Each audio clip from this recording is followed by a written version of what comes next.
ఏ తెలుగు ఛానల్కి స్వాగతం అండి. నేను మీ కృష్ణ చైతన్య మండేలో. మొదటిగా మీరు విద్యార్థులైన ఉద్యోగస్తులైన ప్రపంచవ్యాప్తంగా జరుగుతున్న ఏ అప్డేట్స్ కోసం మన ఏ న్యూస్ని అయితే ఖచ్చితంగా ఫాలో అండి. ఇక ఫస్ట్ అప్డేట్ చూసుకున్నట్లయితే శామ్ ఆల్ట్మన్ గారు ChatGPT ప్లస్ సబ్స్క్రిప్షన్ ని యూకే దేశంగా ఉన్న ప్రజలందరికీ అయితే ఆఫర్ చేయడం కోసం ఒక £2 బిలియన్ డీల్ అయితే కుదుర్చుకున్నట్టుగా తెలుస్తుందన్నమాట. సో ఇందులో భాగంగా యూకే ప్రభుత్వం ఓపెన్ ఏ కంపెనీ వాళ్ళతో అయితే ఒక డీల్ అయితే కుదుర్చుకున్నారు. సో దీన్ని స్పెసిఫిక్ గా చెప్పాలంటే మనకి $2.6 బిలియన్ కింద అయితే ఉంటుందన్నమాట. అలానే ఇప్పటికే యూకే దేశంలో ఎక్కువ మంది ChatGPT ప్లస్ సబ్స్క్రిప్షన్ తీసుకున్న వాళ్ళు అయితే ఉన్నారు. సో ఇప్పుడు కొత్తగా తీసుకొచ్చిన ఈ మూవ్ ద్వారా అందరికీ కూడా ఉచితంగా అయితే యాక్సెస్ ఇవ్వడానికి రెడీ అవుతున్నారు అనమాట. అయితే జూలై నెలలోనే యూకే ప్రభుత్వం కొన్ని గవర్నమెంట్ రిలేటెడ్ సంస్థల కోసం ఎలాంటిది ఒక ఒప్పందం అయితే కుదుర్చుకున్నారు. బట్ ఇప్పుడైతే మొత్తం యూకే దేశ వ్యాప్తంగా ఉన్న ప్రజలందరికీ కూడా ఉచితంగా ఏ యాక్సెస్ అయితే తీసుకురాబోతున్నారు ChatGPT ప్లస్ సబ్స్క్రిప్షన్. ఒక మంచి మూవ్ అని చెప్పుకోవచ్చు. అక్కడ అందరికీ కూడా మేబీ అందరూ డబ్బులు పెట్టుకుని ప్లస్ సబ్స్క్రిప్షన్ తీసుకునే అవకాశం ఉండకపోవచ్చు. వాళ్ళకు కూడా ఇప్పుడు ప్రభుత్వం ఉచితంగా ఈ ఏ యాక్సెస్ అయితే ఇస్తుంది. దానికి కావాల్సిన డబ్బుల్ని ప్రభుత్వం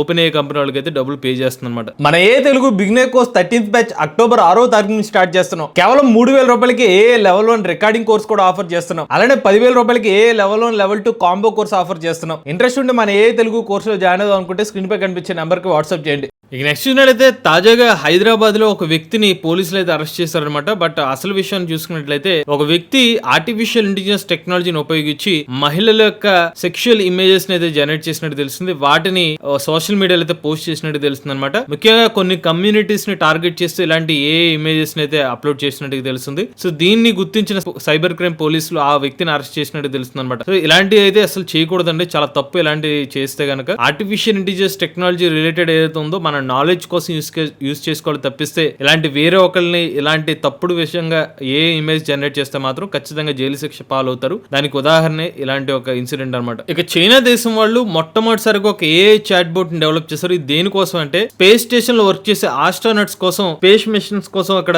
ఎవరైతే స్పేస్ కి వెళ్తారో వాళ్ళకి ఉపయోగపడే విధంగా ఒక AI చాట్ బోట్ ని అయితే డెవలప్ చేశారనమాట. ఈ AI చాట్ బోట్ ఏదైతే ఉందో దీని పేరు వూకాంగ్ అనమాట. సో ఈ వూకాంగ్ AI ని ఎవరి కోసం ఉపయోగపడుతుందంటే ముఖ్యంగా ఎవరైతే ఆస్ట్రోనట్స్ వెళ్తూ ఉంటారు స్పేస్ మిషన్స్ కోసం వాళ్ళకి హెల్ప్ చేసే విధంగా ఏ మోడల్ అయితే వర్క్ చేస్తుందని చెప్తున్నారు. సో ప్రెసెంట్ అయితే ఈ ఏ మోడల్ అయితే చైనీస్ వాళ్ళకి మాత్రం యాక్సెస్ అయితే ఉంటుంది అనమాట. ఇక నెక్స్ట్ చూసినట్లయితే భారతదేశపు మొట్టమొదటి a powered long endurance combat vehicle అయితే డెవలప్ చేశారనమాట. ఇది నథింగ్ బట్ ఏంటంటే ఇది ఒక యుద్ధాల్లో ఉపయోగించే ఒక డ్రోన్ టెక్నాలజీ అనమాట.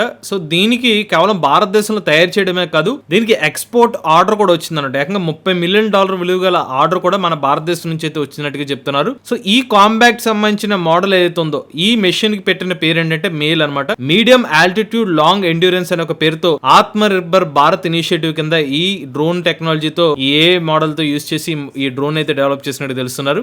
ఈ డ్రోన్ టెక్నాలజీతో పనిచేసే ఏ రిలేటెడ్ వార్ మిషన్ ఏదైతే ఉందో దీన్ని flying wedge defence and aerospace FWDA ద్వారా ఆధ్వర్యంలో అయితే డెవలప్ చేసినట్టు తెలుస్తుంది అనమాట. ఇక ఈ పర్టికులర్ ఏ పరికరం ఏదైతే ఉందో ఇది 30 గంటల పాటు ఎయిర్ లో అయితే వర్క్ చేస్తుందని చెప్తున్నారు. దీని యొక్క ఆపరేషన్ రేంజ్ చూసుకుంటే 3,000 కిలోమీటర్ల దూరం నుంచి కూడా దీన్ని అయితే ఆపరేట్ చేయొచ్చు అని చెప్తున్నారు. ఇప్పటి వరకు అయితే భారతదేశం కాంబాక్ట్ మిషన్స్ కోసం MQ-9B ఇలాంటి వేరే దేశం వాళ్ళు డెవలప్ చేసిన ఏ డ్రోన్స్ మీద ఆధారపడాల్సిన పరిస్థితి. బట్ ఇప్పుడు మన భారతదేశం వాళ్ళు డెవలప్ చేసిన మేల్ అనే ఒక డ్రోన్ కాంబాక్ట్ మిషన్, ముఖ్యంగా ఏ టెక్నాలజీని ఇంటిగ్రేట్ చేసిన మిషన్ ద్వారా అయితే మన సొంతంగా అయితే వార్లో అయితే యూజ్ చేసుకునే అవకాశం అయితే కల్పిస్తున్నారు. ఇక నెక్స్ట్ అయితే యూట్యూబ్ రీసెంట్ గా ఈ క్రియేటర్స్ యొక్క కన్సెంట్ లేకుండా కొన్ని వీడియోస్ ని మాడిఫై చేస్తున్నట్టుగా BBC ప్రచురించిన ఒక ఆర్టికల్ అయితే మెన్షన్ చేశారన్నమాట. కొన్ని ఎన్హాన్స్మెంట్స్ అయితే చేస్తుందంట యూజర్స్ కానీ క్రియేటర్స్ కానీ చెప్పకుండా. తాజాగా ఒక యూట్యూబర్ ఎవరైతే ఉన్నారో ఆయన సుమారుగా ఒక 5 మిలియన్ సబ్స్క్రైబర్స్ ఉన్నారంట. 2,000 పైకి వీడియోస్ అయితే అప్లోడ్ చేశారంట. బట్ తన ఒక రీసెంట్ వీడియోస్ చూసినట్టయితే దాన్ని ఎన్హాన్స్ చేసినట్టుగా ఉన్నట్టుగా చెప్తున్నారు. సో ముఖ్యంగా కొన్ని ఛానల్స్ లో వీడియోస్ ని గమనిస్తే గనక ఆ ఫేసెస్ పరంగా రింకిల్స్ లాంటివి రిమూవ్ చేయడం కానీ, స్కిన్ మరింత షార్ప్ కావడం కానివ్వండి, మరింత స్మూత్ కావడం కానివ్వండి, లేకపోతే మీరు వాప్ లాంటివి సౌండ్ లో డిఫరెన్స్ గమనించగానే చేస్తున్నారంటే చెప్తున్నారు. సో ఒరిజినల్ వీడియోకి సైడ్ బై సైడ్ కంపేర్ చేస్తే కనుక ఇలాంటి డిఫరెన్స్ అయితే కనిపిస్తుందంట. సో దీన్ని artificial intelligence related generated feeling అయితే కలుగుతుంది అన్నట్టుగా ఈ ఆర్టికల్ అయితే మెన్షన్ చేస్తున్నారు. సో తెలియకుండా కొన్ని యూట్యూబ్ ఛానల్స్ మీద యూట్యూబ్ వాళ్ళే ఇలా ఎన్హాన్స్డ్ ఏ టూల్స్ యూస్ చేసి ఇలాంటివి చేస్తున్నారని చెప్పి ఒక ప్రచారం అయితే ఇప్పుడు జరుగుతుంది. ఇక నెక్స్ట్ అయితే తాజాగా గూగుల్ కంపెనీ వాళ్ళు ఏ గ్లాసెస్ మార్కెట్ లోకి వస్తాయని చెప్పి ప్రచారం అయితే ఊపందుకుందనమాట. అయితే ఈ గూగుల్ కంపెనీ వాళ్ళు ఏ గ్లాసెస్ ని తైవాన్ లో అయితే తయారు చేస్తారు, అది కూడా హెచ్టీసీ కంపెనీ వాళ్ళు తయారు చేసే అవకాశం ఉంటుందని చెప్పి కొన్ని పుకార్లు అయితే వస్తున్నాయి. వాస్తవాన్ని చూసినట్లయితే హెచ్టీసీ కంపెనీ వాళ్ళు రీసెంట్ గానే ఏ గ్లాసెస్ మోడల్ అయితే రివీల్ చేశారన్నమాట. దాని పేరే ద వీవ్ ఈగల్ అనమాట. ఈ పర్టికులర్ ఏ గ్లాసెస్ ని 100% తైవాన్ లో అయితే తయారు చేశారు. ఇక వీళ్ళు ఈ R&D పర్సనల్స్ ఏదైతే ఉన్నారో ఆగ్మెంటెడ్ రియాలిటీ, వర్చువల్ రియాలిటీ ఏదైతే ఉన్నాయో దాన్ని లైసెన్స్డ్ పేటెంట్స్ కింద గూగుల్ కంపెనీ వాళ్ళకి సుమారుగా $250 మిలియన్ ఇచ్చినట్టు తెలుస్తుంది. సో ఈ ఒక కొలాబరేషన్ లో భాగంగా ఒకవేళ గూగుల్ కంపెనీ వాళ్ళు కొత్తగా ఏ గ్లాసెస్ తీసుకొస్తే అది హెచ్టీసీ కంపెనీ వాళ్ళు డెవలప్ చేసిన కొలాబరేషన్ తో వచ్చిన అవకాశం ఉన్నట్టుగా ఈ పర్టికులర్ ఆర్టికల్ చెప్తుంది. ఇక నెక్స్ట్ అయితే మెటా కంపెనీ వాళ్ళు $10 బిలియన్ క్లౌడ్ డీల్ ని ఏర్పరచుకున్నట్టు తెలుస్తుంది గూగుల్ కంపెనీ వాళ్ళతో. మరి ఎందుకు ఈ పెద్ద డీల్ చేస్తున్నారంటే మెటా కంపెనీ వాళ్ళు తమ ఏ మోడల్ సంబంధించిన యూసేజ్ పెరుగుతుందని చెప్తున్నారు. ఇంకా కొత్త మోడల్స్ కూడా ఇంట్రడ్యూస్ చేసే అవకాశం ఉంటుంది. కాబట్టి ఈ మోడల్స్ ని రన్ చేయాలంటే కనుక క్లౌడ్ కంప్యూటింగ్ అనేది చాలా ముఖ్యం అనమాట. ఆల్రెడీ ఇప్పటికే మెటా వాళ్ళు 28 డేటా సెంటర్స్ ప్రపంచవ్యాప్తంగా నిర్వహిస్తున్నారు. అవి కాకుండా ఇంకొక 2 డేటా సెంటర్స్ అయితే ఒహాయో మరియు లూజియానాలో అయితే నిర్మిస్తున్నట్టుగా తెలుస్తుంది. బట్ ఇవి కాకుండా ప్రెసెంట్ ఎగ్జిస్టింగ్ గా ఉన్న మోడల్స్ మరింత ఎఫిషియెంట్ గా రన్ చేయడం కోసం మెటా కంపెనీ వాళ్ళు $10 బిలియన్ డీల్ తో గూగుల్ కంపెనీ వాళ్ళ క్లౌడ్ సంబంధించిన సర్వీసెస్ అయితే తీసుకున్నట్టుగా తెలుస్తుంది. ఇక మెటా కంపెనీ వాళ్ళు నిర్మిస్తున్న కొత్త డేటా సెంటర్స్ 2026-2030 సంవత్సరం కల్లా మార్కెట్ లోకి అందుబాటులో, అంటే మెటా కంపెనీ వాళ్ళకి అందుబాటులోకి వచ్చే అవకాశం ఉంటుంది అనమాట. ఇక మెటా కంపెనీ వాళ్ళు తీసుకొస్తున్న కొత్త డేటా సెంటర్స్ ఏదైతే ఉన్నాయో దాని ద్వారా గిగావాట్స్ ఆఫ్ కంప్యూటింగ్ పవర్ అయితే అందుబాటులోకి వస్తుంది. వీళ్ళ సూపర్ ఇంటెలిజెన్స్ ఏదైతే వీళ్ళు బిల్డ్ చేస్తున్నారు అంటున్నారు దానికి ఈ పవర్ అయితే ఖచ్చితంగా అవసరం అవుతుంది అనమాట. ఇక నెక్స్ట్ అయితే తాజాగా ఎలాన్ మస్క్ సంబంధించిన ఏ కంపెనీ XAI లో ఏదైతే కాన్వర్సేషన్ జరిగినాయో ఇంటర్నల్ గా యూజర్స్ యూజ్ చేసిన చాట్ రిలేటెడ్ చాట్ బాక్స్ ఏదైతే ఉన్నాయో గూగుల్ లో ఇండెక్స్ చేసినట్టుగా తెలుస్తుంది అనమాట. సుమారుగా 3,70,000 పైగా గ్రాక్ కాన్వర్సేషన్స్ గూగుల్ లో ఇండెక్స్ అయినట్టుగా తెలుస్తుంది. బట్ అసలు విషయం ఏంటంటే ఒక చిన్న ఇష్యూ వల్ల ఇలా జరిగినట్టుగా తెలుస్తుంది. సో గ్రాక్ వాళ్ళు ఒక షేర్ బటన్ ఫీచర్ అయితే తీసుకొచ్చారు. ఎప్పుడైతే షేర్ మీద క్లిక్ చేస్తారో ఒక యూనిక్ లింక్ అయితే జనరేట్ అవుతుంది అనమాట. సో ఆ లింక్ ఏదైతే ఉంటుందో ఒక ట్రాన్స్క్రిప్ట్ అయితే జనరేట్ అవుతుంది. బట్ అది ప్రైవేట్ లోకి వెళ్ళకుండా పబ్లిక్ లోకి వెళ్ళిపోవడం వల్ల దాని వల్ల గూగుల్ సెర్చ్ ఇంజిన్ ఏం చేస్తుందంటే లైక్ గూగుల్ గానీ బింగ్ గానీ డక్ వంటి సెర్చ్ ఇంజిన్స్ ఏదైతే ఉన్నాయో ఆ పర్టికులర్ లింక్స్ క్రియేట్ అయిన వెంటనే అది ఇండెక్స్ చేసి ఎవరైనా సెర్చ్ చేసినప్పుడు అది డిస్ప్లే అయినట్టుగా తెలుస్తుంది అనమాట. దాని తర్వాత గ్రాక్ వాళ్ళు అయితే దాన్ని రెక్టిఫై చేసుకున్నారు. ఇక నెక్స్ట్ అయితే తాజాగా ట్యూరింగ్ టెస్ట్ ని